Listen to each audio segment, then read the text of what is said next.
Breaking news చూస్తున్నాం. జగన్ ప్రభుత్వంలో తనపై జరిగిన కస్టోడియల్ టార్చర్ పై నర్సాపురం మాజీ ఎంపీ ప్రస్తుత ఉండి ఎమ్మెల్యే రఘురామకృష్ణంరాజు గుంటూరు ఎస్పీకి ఫిర్యాదు చేశారు.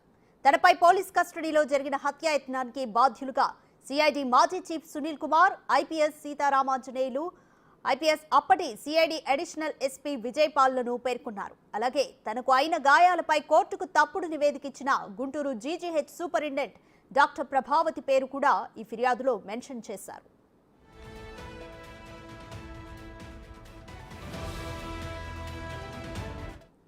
మోర్ డీటెయిల్స్ మా ప్రతినిధి సాయి శంకర్ ఫోన్ లైన్ లో అందిస్తారు. సాయి శంకర్, ప్రస్తుత ఉండి ఎమ్మెల్యే రఘురామకృష్ణరాజు గుంటూరు ఎస్పీకి ఏమని ఫిర్యాదు చేశారు? ఫిర్యాదులు ఏమని పేర్కొన్నారు?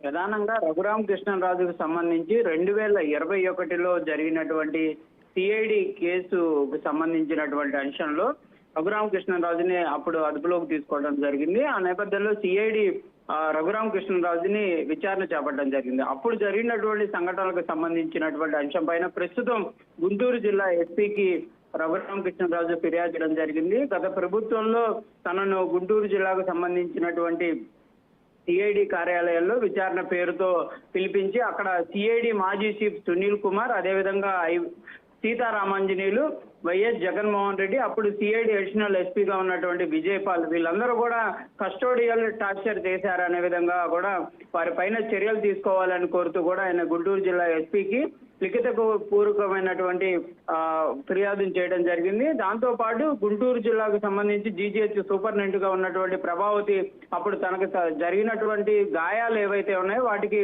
సంబంధించినటువంటి అంశంలో నివేదిక ఇవ్వడం జరిగింది. అదంతా కూడా తప్పుడు నివేదికని కోర్టుకు సమర్పించింది. ఆమె పైన కూడా కంపల్సరీగా చర్యలు తీసుకోవాలని కోరుతూ కూడా ఆయన కోరడం జరిగింది. ప్రస్తుతం అయితే ఫిర్యాదు చేసినటువంటి నేపథ్యంలో మరి గుంటూరు జిల్లా ఎస్పీ ఎలాంటి చర్యలు తీసుకుంటారనేది చూడాల్సినటువంటి పరిస్థితి ఉంది.